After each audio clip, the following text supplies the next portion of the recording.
विघ्नहर्ता श्री गणेश, श्री गणेश, श्री गणेश।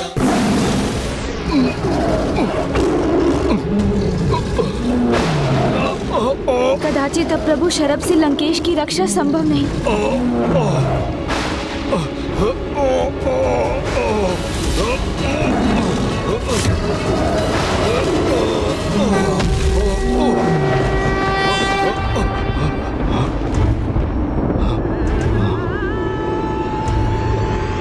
ये क्या? प्रभु का क्रोध शांत हो गया? क्या हुआ? प्रभु के अचानक इस प्रकार रुकने का क्या कारण है?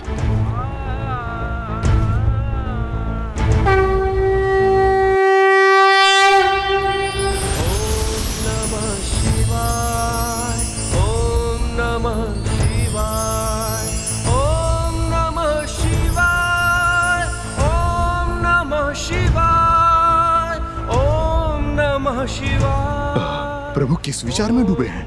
कहीं वो मुझ पर पुनः प्रहार तो नहीं करने जा रहे हैं? मैं अचंभित हूँ कि प्रभु ने अपना प्रचंड प्रहार अचानक अधूरा क्यों छोड़ दिया।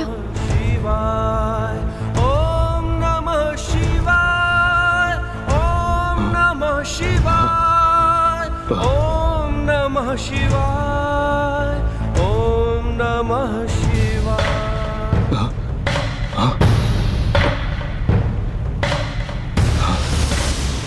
लंकेश रावण,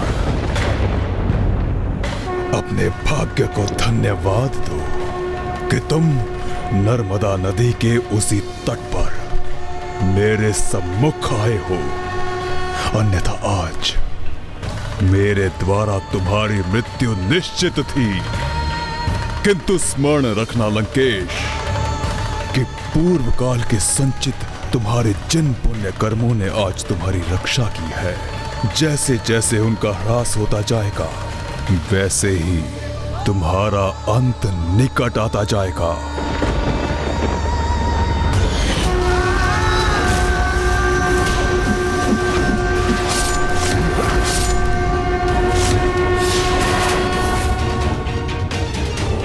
लंकेश जल, लंकेश जल, लंकेश जल। लंकेश आप अचानक चौंक क्यों गए? ये तो मात्र मैं ही हूँ, गणेश। आप जल ग्रहण करेंगे?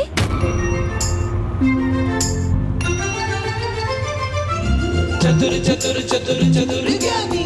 प्रभु शरभ ने ऐसा क्या देखा यहाँ? ऐसा कौन सा पुण्य अर्जित किया होगा लंकेश ने यहाँ?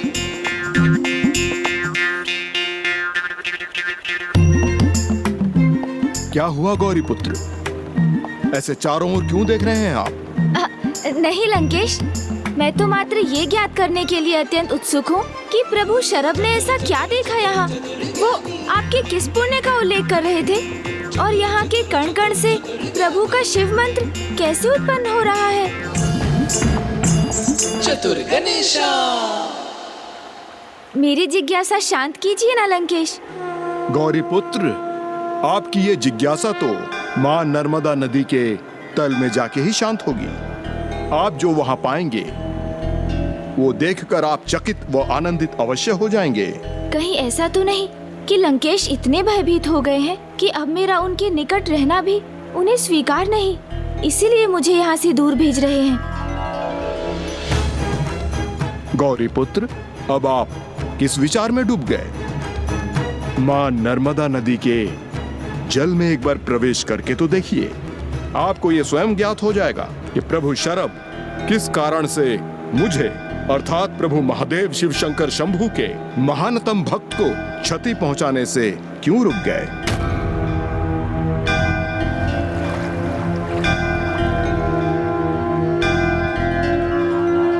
अवश्य लंकेश, आप जब इतनी दृढ़ता से आग्रह कर रहे हैं तो मैं अवश्य जाकर वहाँ देखूंगा कि वहाँ ऐसा दिव्य और अद्भुत क्या है।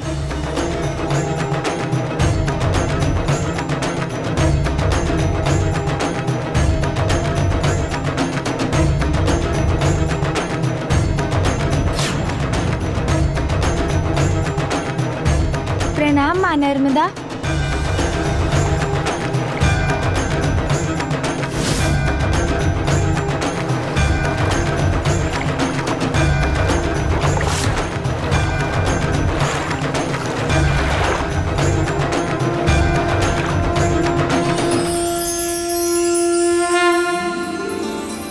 किसके दिव्य तेज का आभा मंडल है ये?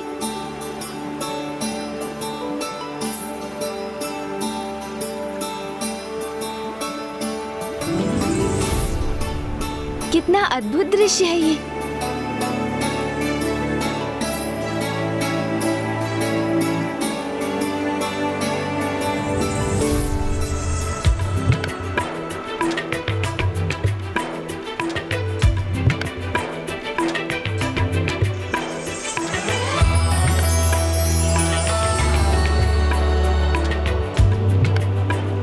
यहाँ की ये दिव्य आभा तो इन असंख्य शिवलिंग के संयुक्त प्रभाव से ही उत्पन्न हुई है। मैंने ऐसा अनूठा दृश्य तो कभी नहीं देखा। तो क्या इन सभी शिवलिंग को यहाँ पर लंकेश ने स्थापित किया है? ओम नमः शिवाय, ओम नमः शिवाय।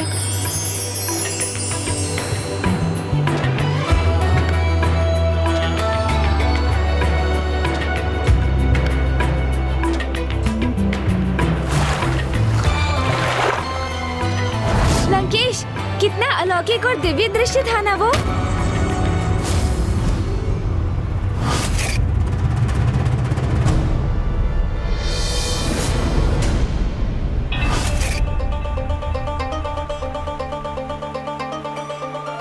लंकेश, कहाँ गए आप?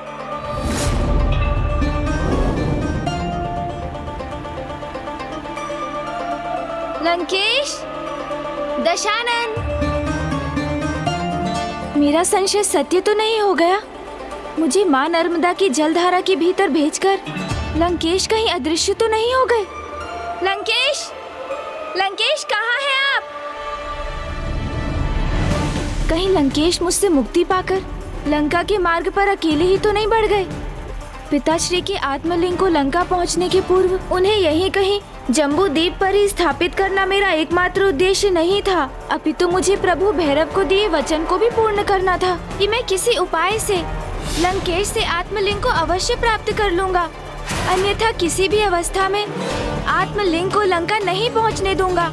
ये वचन है मेरा आपको। मुझे शीघ्र ही कुछ करना होगा। क्या गौरी पुत्र? लंकेश, लंकेश तो अभी यही है। आप क्या करने का विचार कर रहे थे गौरी पुत्र? मैं तो मात्र ये विचार कर रहा था कि आपको ढूंढना कहाँ से आरंभ करूं। क्यों? आपके हृदय में यह विचार तो नहीं उठा कि मैं आपके बिना ही आगे बढ़ गया हूँ?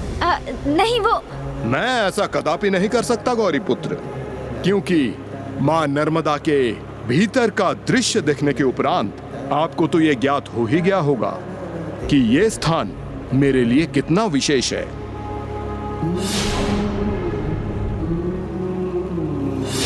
हाँ लंकेश, वो दृश्य तो सर्वथा अनूठा, दिव्य और आकर्षक था। असंख्य शिवलिंग और उनके दिव्य आभा मंडल के दर्शन का अनूठा सौभाग्य प्राप्त हुआ मुझे। किंतु माँ नर्मदा नदी के तल पे असंख्य शिवलिंग कैसे स्थित हुए, यही जानना चाहते हैं ना आप गौरी पुत्र? मेरे दशानन रावण की भक्ति के चमत्कार से, क्योंकि मैंने प्रभु शिव शंकर शंभू की उपासना करते हुए अनेकों वर्षों तक उनके मंत्र का असंख्य बार जाप किया, जिसके कारण उनके मंत्र की गूंज अभी भी है यहाँ।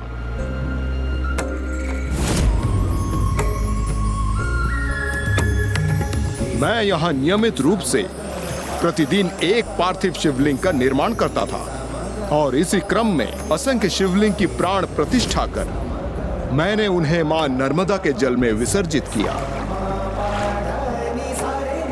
अर्थात लंकेश, इन असंख्य शिवलिंग की प्राण प्रतिष्ठा स्वयं आपके द्वारा ही हुई, इसलिए तो इन समस्त शिवलिंग का दिव्य तेज और उनका आभा मंडल अत्यंत दिव्य और मनमोहक है।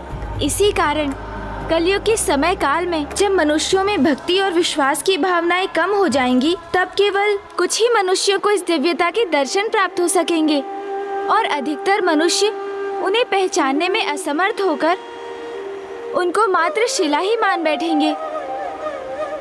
लंकेश, इसलिए कलयुग काल में सभी मनुष्यों को सचेत रहना होगा। क्योंकि ईश्वर तो कण कण में व्याप्त है। जिस भक्ति का आप उल्लेख कर रहे हैं गौरी पुत्र, वो मैंने इसी तट पर रह के की थी। और यहाँ मैं अपनी भक्ति का, उन्हीं क्षणों का पुनः अनुभव करना चाहता हूँ। इसलिए मैंने यहीं निकट से ही पूजा सामग्री एकत्रित कर ली है। अब मुझे अपनी पूजा आरंभ करनी चाहिए। हाँ लंकेश, यहाँ का तो वातावरण भी इतना भक्तिमय है कि पूजा किए बिना यहाँ से जाने का तो प्रश्न ही नहीं उठता। मैं भी आपके साथ प्रभु का अभिषेक और उनकी पूजा कर लेता हूँ। आप प्रभु के आत्मलिंग को यहीं क्यों नहीं स्थापित कर देते, जहाँ आपने अन्य पार्थिव शिवलिंग का निर्माण किया था? आपका सुझाव सर्वथा उचित है गौरी पुत्र।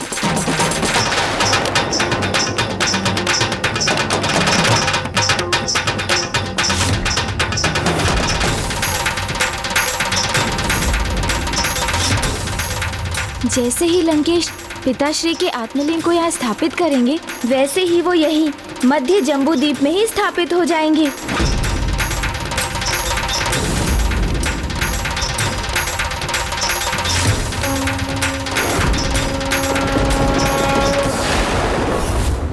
स्मरण रखना, आज सूर्यास्त से पूर्व तुम्हारी इच्छा के अनुसार जहां मेरा आत्मलिंग थल का स्पर्श करेगा, वो सदा के लिए वहीं स्थापित हो जाएगा।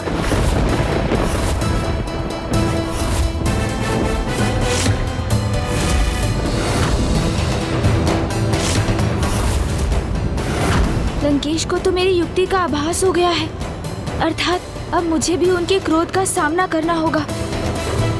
प्रभु भक्ति से ओतप्रोत होने के कारण मैं तो भूल ही गया था गौरी पुत्र, किंतु आप भी भूल गए कि लंका पहुंचने के पूर्व हमें ये आत्मलिंग कहीं और स्थित नहीं करना है।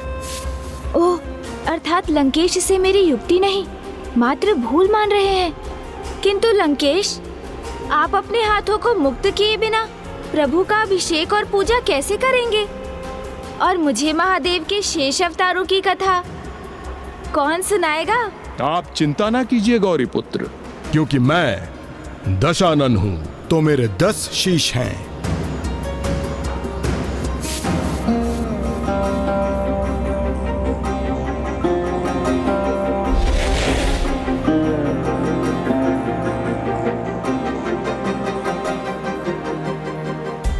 गौरी पुत्र, इस प्रकार दशानन रावण प्रभु शिव शंकर शंभु के आत्मलिंग को अपने हाथों में स्थित कर उनकी पूजा एवं अभिषेक संपन्न कर लेगा। और मेरा एक शीश आपको शिव अवतारों की अगली कथा भी सुनाता रहेगा।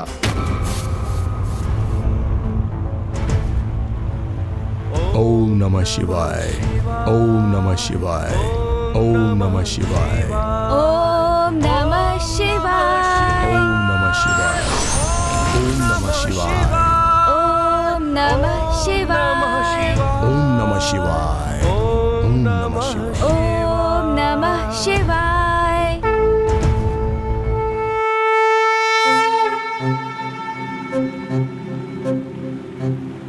गौरी पुत्र, भक्ति सत्य हो तो भक्त को ईश्वर अवश्य प्राप्त होते हैं। उसी प्रकार यदि प्रेम सत्य हो तो प्रेम करने वालों को उसके प्रेम के पात्र का सानिध्य भी प्राप्त हो जाता है। और इसका साक्षात उदाहरण तो स्वयं महादेव ने प्रस्तुत किया था। स्वयं महादेव ने? प्रभु महादेव ने हमें सिखाया कि जो निष्ठा एवं संपूर्णता से समर्पित हो सकेगा, तभी वो भी उसके प्रेम का पात्र बन सकेगा। और प्रेम के संबंध तो तभी अपनी पूर्णता में स्थापित होता है जब वो पूर्ण निष्ठा, विश्वास और निस्वार्थ भाव से किया जाए। लंकेश, आप प्रभु के किस अवतार की कथा सुना रहे हैं? प्रभु शिव शंकर शंभु के ब्रह्मचारी अवतार की कथा।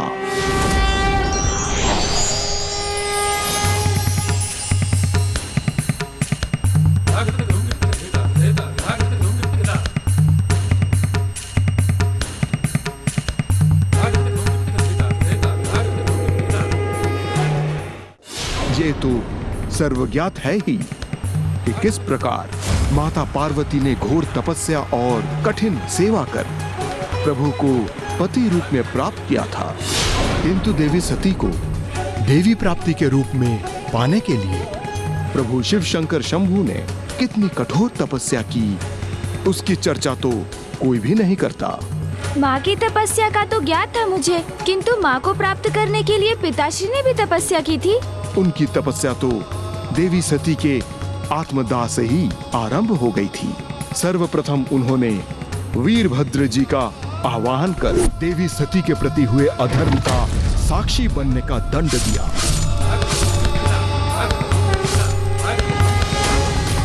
ये भी तो उनका तप ही था। फिर देवी सती के विरह की अपार वेदना को सहते हुए देवी सती की पार्थिव देह को अपने हाथों में लिए वो संपूर्ण सृष्टि में भटकते रहे। ये भी उनका तप ही था। फिर इस दुख के अतिरेक से प्रभावित होकर वो माता सती के पार्थिव देह को अपने हाथों में थामे दिव्य नृत्य करने लगे। ये भी उनका तप ही था। और तब श्री हरिनारायण द्वारा माता की देह को 51 भागों में विभक्त करने के उपरांत प्रभु ने अपनी सुध-बुध खोकर वैरागी का रूप धारण किया और ब्रह्मांड की प्रत्येक दिशा में, प्रत्येक छोर में सृष्टि की देवी माता सती को ढूंढना आरंभ कर दिया। ये भी तो उनका तप ही था गौरीपुत्र। सती, सती,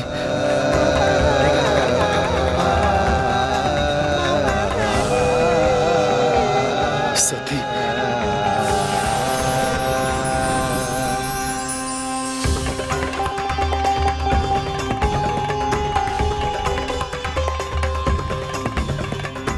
गमदनी सती,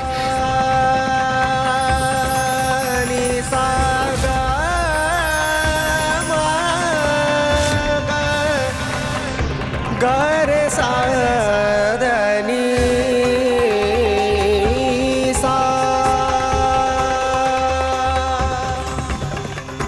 गमदनी सा सती, सा सती, गरे सती, साधनी इसी प्रकार सदियां बीत गई। भूमि, गगन, वायु, अनल एवं नीर मेरे प्रभु प्रकृति के हर कण में देवी सती को ढूंढते रहे, किंतु न देवी सती उन्हें मिली, न ही मेरे प्रभु का क्षोभ लेश मात्र भी कम हुआ। जब किसी अपने की छवि मन में बसी हो तो हर तत्व में उसके होने का आभास होता है। मेरे प्रभु के साथ भी तब ऐसा ही हो रहा था।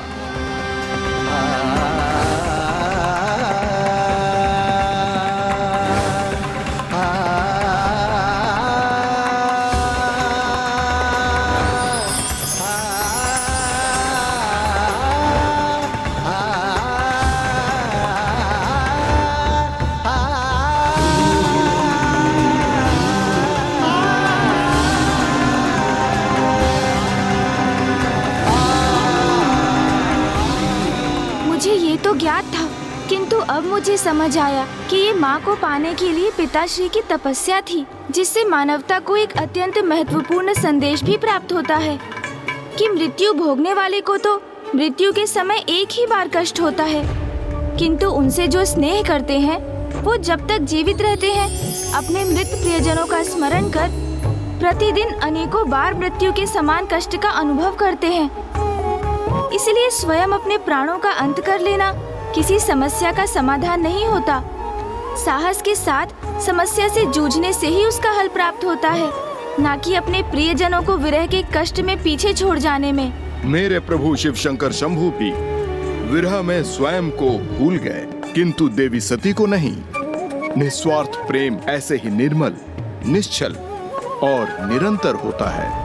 प्रभु के मन में यह अटल विश्वास था कि एक दिवस देवी सती उनके निकट अवश्य लौट आएंगी, और उन्होंने गहन ध्यान में मग्न होकर माता सती की प्रतीक्षा की, क्योंकि उन्हें तो देवी सती के अतिरिक्त और किसी को देखना भी स्वीकार नहीं था।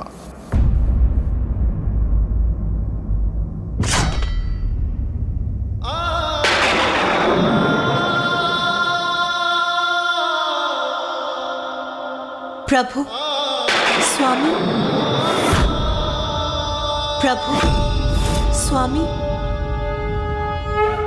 नाथ, मेरे पिता के यहाँ यज्ञ का आयोजन, हमें वहाँ जाना चाहिए। मैं आपकी पत्नी अवश्य हूँ, किंतु मैं अपने पिता की पुत्री भी, इसीलिए मैं वहाँ अवश्य जाऊँगी। मेरे पिता के यहाँ यज्ञ का आयोजन, हमें वहाँ जाना चाहिए, हमें वहाँ जाना चाहिए।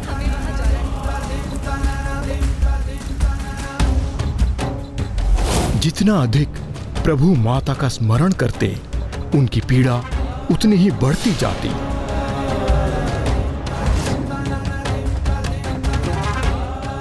और फिर इसी प्रकार माता सती की छवि को अपने हृदय में रख अनेक वर्षों तक ध्यान में लीन रहे।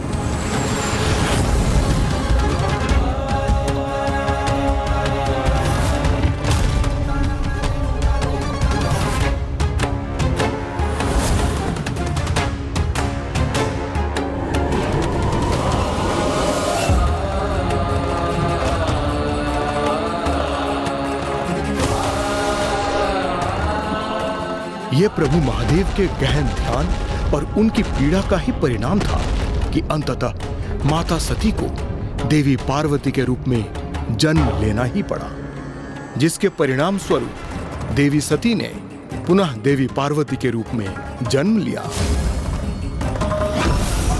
और एक दिवस जिस गुफा में प्रभु ध्यान मग्न थे, वो उनकी सेवा करने वहीं पहुंच गई।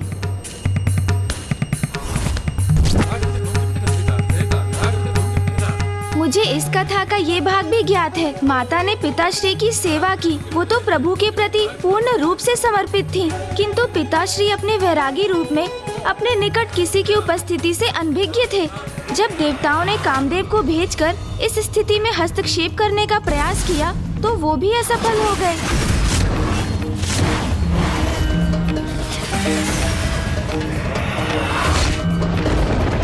क्योंकि महादेव ने अपनी क्रोधाग्नि से उन्हें भस्म कर दिया और फिर अपने विचारों में डूबकर वे बिना माँ को देखे ही वहाँ से प्रस्थान कर गए।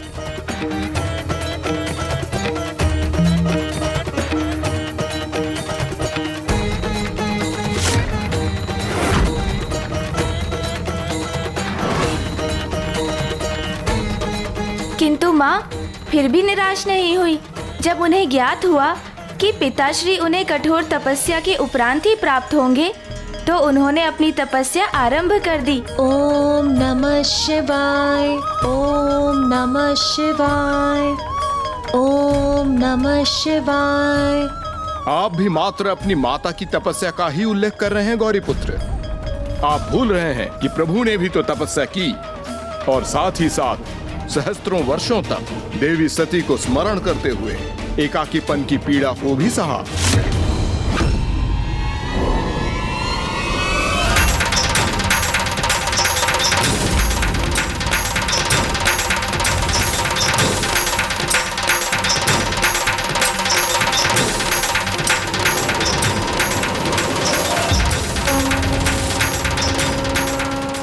कुछ समय उपरांत जब प्रभु महादेव देवी सती की छवि का ही विचार करते हुए उनके ध्यान में लीन थे, तब माता पार्वती के मंद मंत्रों की ध्वनि उनके कानों में पड़ी और उन्हें माता सती के स्थान पर माता पार्वती की छवि दिखाई देनी आरंभ हो गई।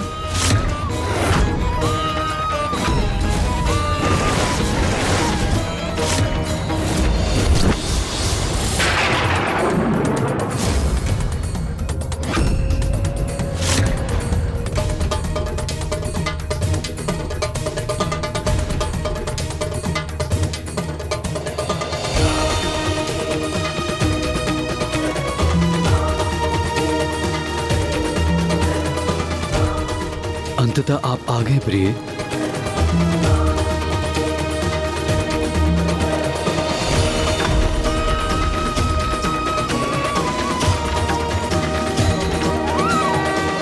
फिर भी प्रभु शिव शंकर शंभू ने इतनी सरलता से देवी ब्रह्मचारिणी को अपने दर्शन प्रदान नहीं किए। हाँ लंकेश, मुझे ज्ञात है, क्योंकि तभी पिताश्री ने भी माँ से भेंट कर उनकी परीक्षा लेने हेतु प्रभु ब्रह्मचारी का रूप धारण किया, किंतु उनका आशय उनके प्रति माँ के समर्पण एवं स्नेह का आकलन करना नहीं था।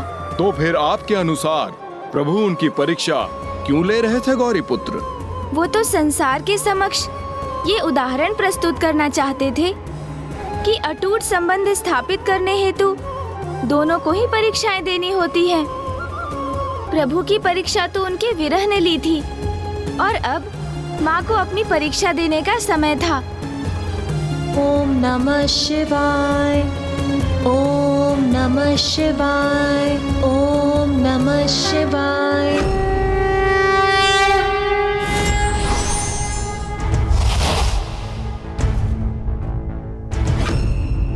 त्र्यंबकं सदाशिवं नमामि हे उमापति जय नीलकंठ जय अनंत नमोस्तुते नमोस्तुते।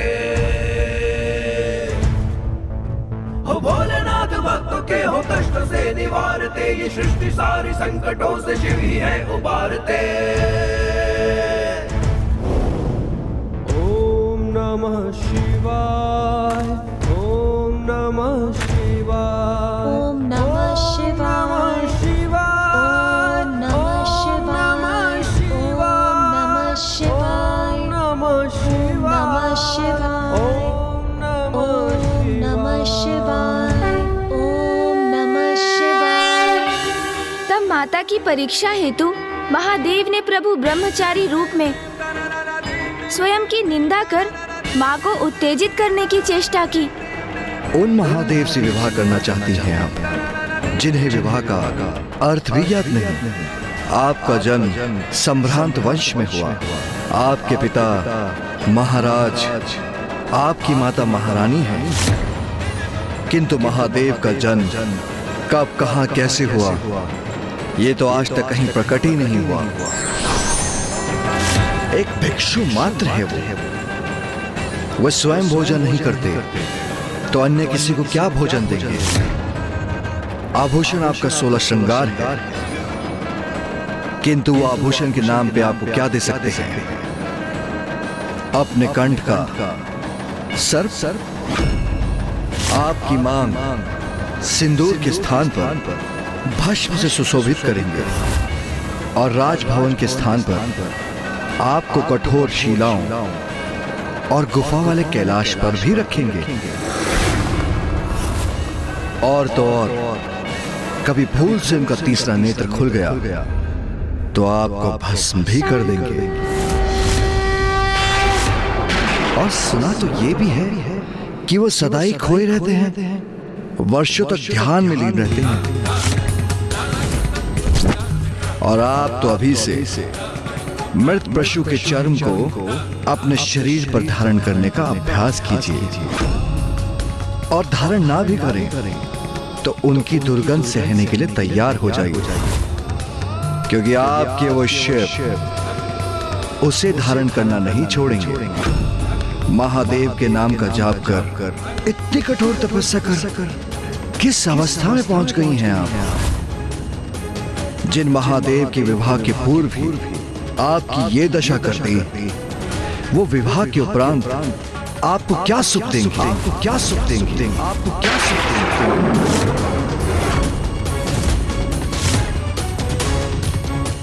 प्रभु महादेव के लिए इतने अपमानजनक शब्द कह रहे हैं ये, वो भी मेरे समक्ष। इतना दुस्साहस इनका। और महादेव से विवाह के उपरांत आपको शिलाओं पर रहना होगा। और महादेव का वाहन क्या है? वो वृद्ध बैल। आपका और उनका कोई मेल नहीं। बस बस,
और इस प्रकार माता पार्वती और प्रभु भोलेनाथ के एक लंबी अवधि के विरह को निकट लाने एवं उन्हें एक करने में सहायक सिद्ध हुआ मेरे प्रभु भोलेनाथ का लिया हुआ ब्रह्मचारी अवतार।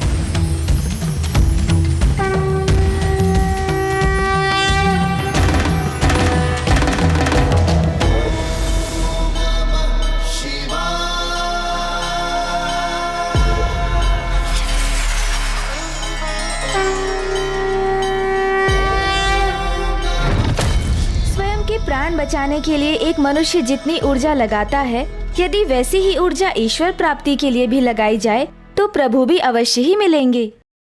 For more updates, subscribe to our channel, click the show links and enjoy watching the videos.